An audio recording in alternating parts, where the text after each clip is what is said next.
peux filer dans ma chambre.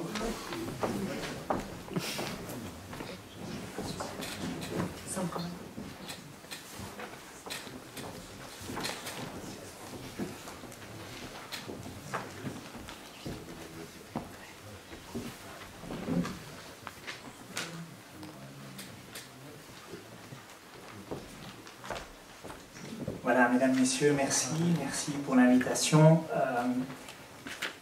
On m'a qualifié tout à l'heure de chrétien, je vais rester juriste et vous partager peut-être un peu justement le point de vue du droit, le point de vue peut-être des juges, le point de vue des juristes sur ce problème.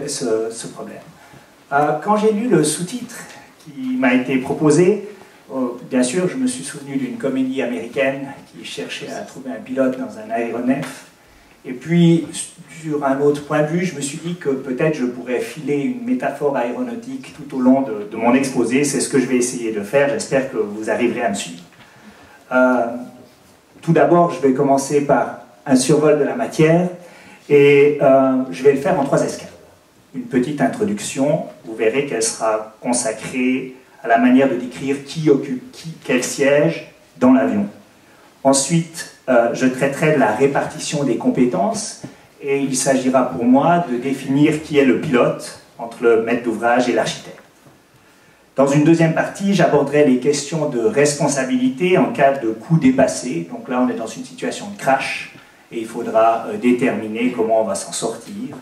Enfin, je terminerai par quelques enseignements.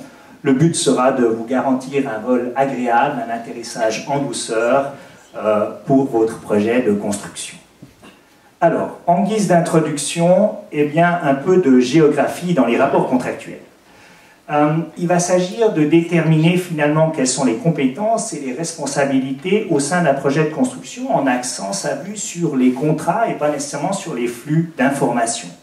J'ai pris ici l'hypothèse d'un mandataire général, on aurait pu faire d'autres choix.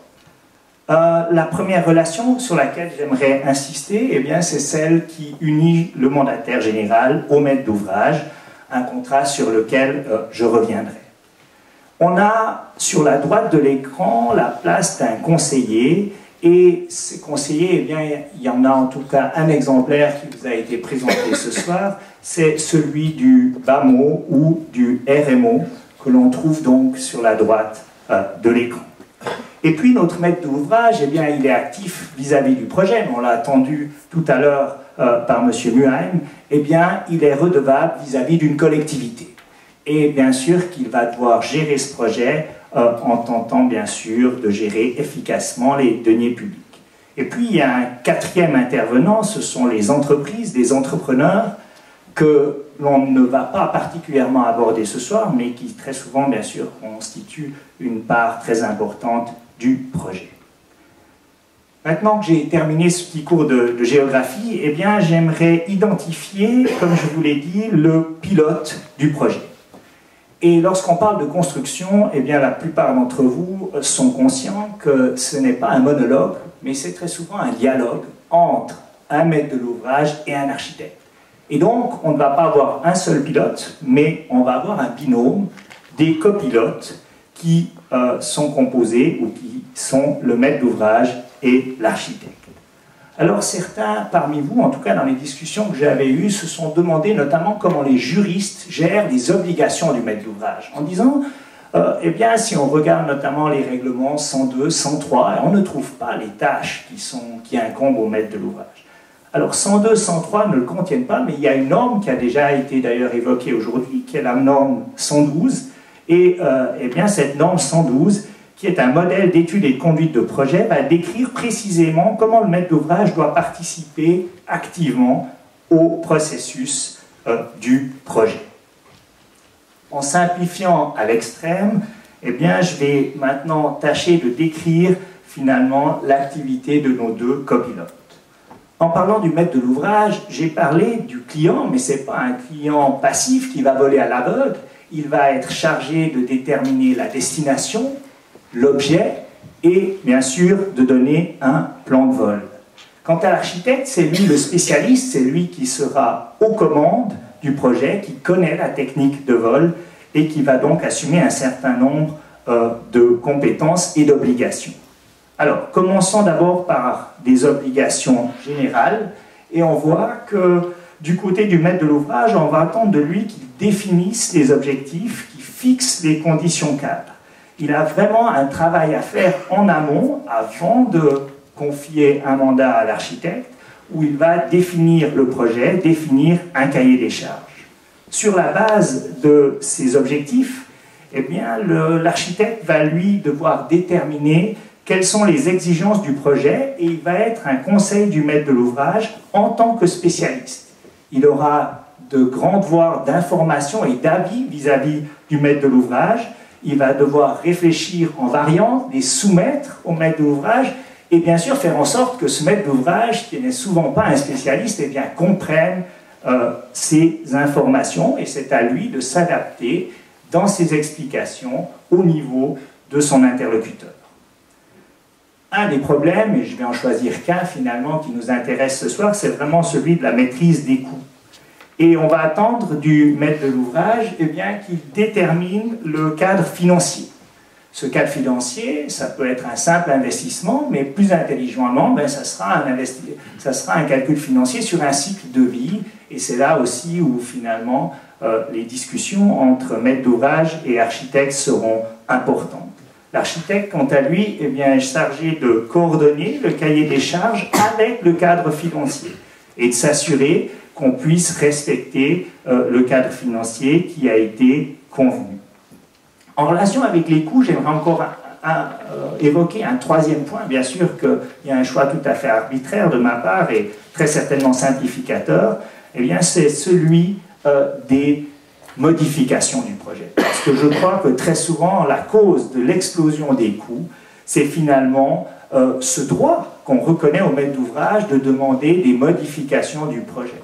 Bien entendu que lorsque ces modifications deviennent trop fréquentes, eh bien, il y a un risque d'avoir une liste du Père Noël qui s'allonge, et c'est vrai que si on a prévu de voler en classe économie jusqu'à New York, et qu'ensuite on décide de ne pas aller jusqu'à New York, mais d'aller jusqu'à Los Angeles, ou on décide d'aller à New York, mais en business class, ou on décide d'aller à New York, mais en vol supersonique et pas en vol de ligne, eh bien, on va avoir des influences qui vont faire exploser peut-être le cadre financier qui a été retenu dans un premier temps, mais ça, ce n'est pas la responsabilité de l'architecte, du mandataire, c'est finalement ces changements de projet qui modifient ce cadre de base. Lorsqu'on a ces modifications, eh bien, l'architecte, le mandataire, lui, doit s'adapter. Il a, en tout cas dans les normes qui sont celles de la CIA, une obligation d'accepter les changements unilatéraux. Mais ce qui me semble extrêmement important, c'est qu'il doit informer le maître d'ouvrage. Il a cette obligation d'avis et on va attendre de lui qu'il informe le maître d'ouvrage très rapidement du simple principe du changement, donc du fait que le cadre financier va être adapté, que le cadre temporel va être aussi adapté. Dans un deuxième temps, il pourra chiffrer ces éléments-là, mais il a, à mon avis, une obligation immédiate d'information pour éviter au maître d'ouvrage de prendre des décisions qui seraient inconsidérées.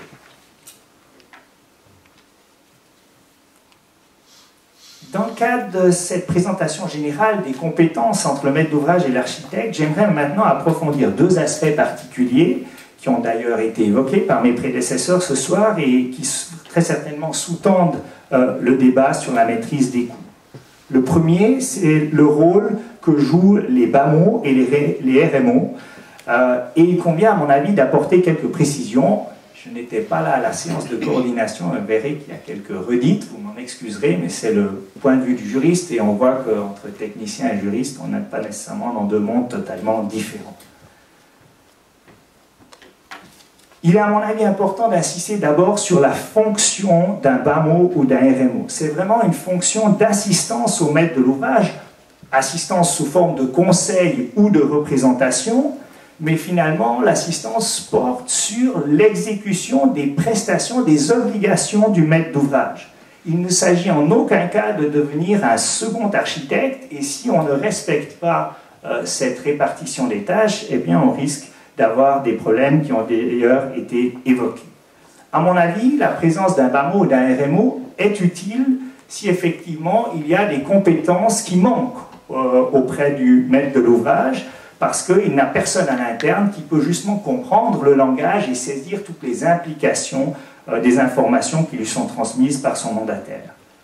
Parfois, même s'il y a des ressources internes avec quelqu'un qui connaît bien, il y a aussi des problèmes de capacité, des ressources qui sont peu disponibles, et on peut, d'une certaine manière, par cette externalisation, eh bien, gagner en souplesse et en efficacité. Parlons efficacité, il me semble que le rôle d'un RMO ou d'un MAMO pourra être efficace s'il est intégré dès la définition du projet, dès le début. On voit que les principales obligations du maître de l'ouvrage eh bien, se trouvent en début de projet. Il va devoir définir les objectifs, donner des conditions cadres, et si on veut ensuite quelqu'un qui puisse suivre le projet et s'identifier aux besoins du maître d'ouvrage, il est important de l'intégrer très tôt. Et ensuite, un mandat clair, avec une organisation de projet, il faut que tous les participants connaissent le rôle de ce BAMO ou de ce RMO. Il faut bien sûr que le maître d'ouvrage l'instruise.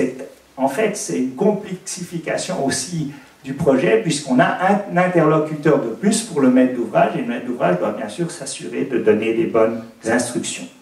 D'un autre côté, c'est un interlocuteur qui facilite peut-être, ou qui peut faciliter le dialogue avec les spécialistes, avec les mandataires, dans la mesure où on a des personnes qui partagent une même formation, un même langage. Le second aspect particulier que j'aimerais évoquer ce soir, eh bien, c'est celui qui est lié au concours de projet. La procédure de concours eh bien, présente cet immense avantage de permettre de rechercher le meilleur projet. On n'a pas besoin d'avoir un avant-projet et ensuite de faire simplement un appel d'offres et de rechercher la meilleure offre d'honoraires, mais on va chercher ensemble une solution au moyen d'un dialogue. Et bien sûr que le meilleur projet, ce n'est pas le projet qui est voulu par le mandataire, c'est le projet qui est voulu par le maître de l'ouvrage. Et celui-ci a un moyen qui est très important, qui est celui du programme, du concours et du cahier des charges. Il faut qu'il fasse des documents ou qu'il prépare cela de manière précise et réfléchie, et notamment, il va pouvoir réfléchir à l'importance des coûts. Et si on pense à un maître d'ouvrage public, pour qui justement la maîtrise des coûts est peut-être plus importante qu'une grande entreprise pharmaceutique qui veut simplement avoir un siège de prestige, eh bien, elle peut être assurée dans un concours, contrairement à ce que certains prétendent, à mon avis, par l'intégration de ces aspects financiers dans le programme. Et on peut imaginer plusieurs formes de concrétisation. Bien sûr qu'on a le concept plutôt vague d'économicité du projet, qui peut être pris en compte par le jury du concours, mais on peut demander également à chaque participant au concours de fournir une évaluation chiffrée qui serait unitaire par rapport au mètre cube, ou par exemple si on construit une école au prix par classe. Et enfin, on a alors une version beaucoup plus stricte, mais qui peut aussi être intégrée dans un concours et qui ne remet pas en cause, à mon avis, l'institution de concours, c'est l'introduction d'un plafond de coût. On est là dans une mesure très stricte, et il faudra bien sûr avoir des réflexions approfondies de la part du maître d'ouvrage pour avoir un plafond réaliste. Et c'est là à nouveau où peut-être un BAMO pourra le soutenir et ne pas tenir compte que de considérations politiques, mais savoir que tout bon ouvrage a un coût, notamment lorsqu'on réfléchit pas en investissement immédiat, mais en cycle de vie. Deuxième point, eh bien, à mon avis, qui est de nouveau essentiel, j'y reviens, c'est cette exigence de stabilité dans le cahier des charges. Et il faut se donner le temps de définir ces éléments précisément. Si on court au début, on risque vraiment de s'encoubler sur la fin et de perdre énormément d'énergie et peut-être d'argent. Alors, je passe maintenant aux aspects de responsabilité en cas de coût dépassé. On tombe donc dans le crash. Qui est responsable lorsque les choses tournent mal? Eh bien, il y a un premier élément qui est la responsabilité politique. Et de mon expérience, c'est le maître de l'ouvrage qui supporte cette responsabilité. Même si finalement les dépassements de coûts ne sont pas de son ressort, il faudra entendre en général plusieurs années de procédure juridique pour savoir qui est responsable.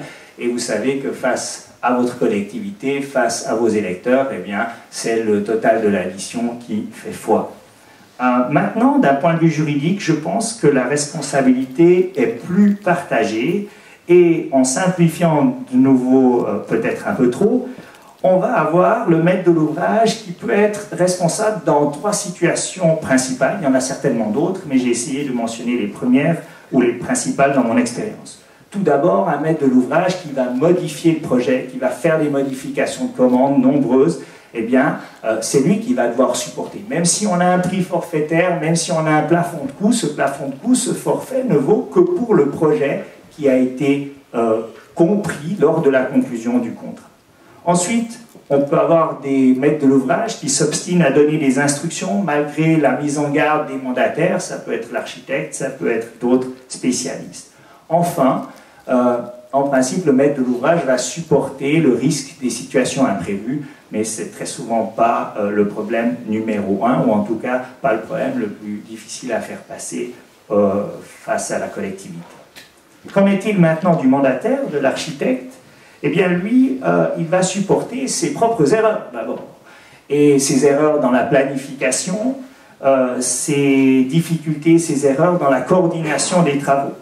Également, lorsqu'il doit deviser un coût, s'il fait une erreur, il va devoir supporter ces éléments-là. Et c'est peut-être parfois l'attitude de certains mandataires qui cherchent à cacher leurs erreurs au travers d'explications fumeuses qui a peut-être conduit justement à une déstabilisation de ce rapport de confiance. Et je crois qu'il faut avoir justement le courage de reconnaître ces erreurs et de les assumer. Voilà, comme promis, je vous avais dit que je vous partagerai quelques leçons que j'ai pu tirer de mon expérience lorsque j'ai pu tenter d'aider des parties à résoudre leurs conflits. Et ce dont je me suis rendu compte, c'est que finalement les racines du mal sont souvent très profondes lorsqu'on a de gros dysfonctionnements. Et finalement, s'attaquer à ce problème, c'est le meilleur moyen d'éviter des projets qui sont chaotiques. Alors j'ai réservé quelques conseils pour les maîtres de l'ouvrage et quelques conseils pour les mandataires. Pour les maîtres de l'ouvrage, eh bien, avant l'appel d'offres, avant de publier une annonce de concours, il me semble vraiment important de définir et d'organiser clairement le projet. Il faut avoir ce conseiller qui peut devenir ensuite justement le bas mot. Il faut l'intégrer le plus tôt possible et prévoir avec lui avant tout un calendrier réaliste. Pour moi, les problèmes de calendrier sont une des sources majeures de projets qui se révèlent ensuite beaucoup plus coûteux que ce qu'on avait imaginé parce que personne n'a le temps de faire une approche sérieuse dans un premier temps et ensuite, eh bien, on se trouve avec des dépassements de coûts, des dépassements de budget. Également prévoir pour les documents écrits qui sont remis aux mandataires, mais ensuite aussi aux entreprises, un cahier des charges précis et définitif si l'on fait un concours, mais aussi des documents d'appel d'offres de qualité. Dès que l'on a des documents d'appel d'offres qui ne sont pas précis, eh bien on ouvre la porte à la spéculation et les mandataires, les entrepreneurs vont commencer à jouer là-dessus en se disant on va pouvoir se retrouver, faire entrer une revendication supplémentaire et ils tendent à bien sûr minimiser leurs coûts pour ensuite se rattraper après. Et puis, durant la planification et durant la réalisation, je crois qu'il faut avant tout limiter au maximum les modifications de projet. Éviter la superposition des étapes. Je suis sûr que quand Nestlé a construit son siège, eh bien, on a été étape par étape. Aujourd'hui, comme on l'a dit, il faut quasiment construire un projet définitif sur une définition des objectifs, allez, sur des plans d'avant-projet. Qu'en est-il maintenant pour les mandataires? Eh bien, je pense que l'architecte, lorsqu'il dit, avant de se lancer finalement dans une aventure, il faut qu'il analyse l'appel d'offres, il faut qu'il analyse le cahier des charges d'un concours. Et cette analyse, elle n'est pas seulement technique. Il y a vraiment une analyse juridique à faire, de voir où sont les risques, et une analyse aussi des propres capacités pour ensuite pouvoir tenir un planning qui peut être serré. Lorsque on a décidé de participer à un projet, lorsqu'on tente d'être sélectionné, d'obtenir finalement une adjudication, eh bien, il faut établir une offre, un projet de concours qui est précis et sans erreur. Les litiges naissent souvent d'ambiguïté dont une partie ou l'autre profite, ou alors d'erreurs qu'on essaie ensuite de camoufler parce qu'on a justement mal lu les documents et on a soumis une offre qui n'est économiquement pas viable. Et puis, une fois qu'on est sélectionné, je crois que ce qui est très important, c'est de garantir cette information transparente et cette communication constante. L'architecte est le spécialiste, c'est à lui vraiment d'informer le maître de l'ouvrage de la situation ou d'informer son représentant si on a un RMO, mais il doit avoir ce souci de la transmission des informations.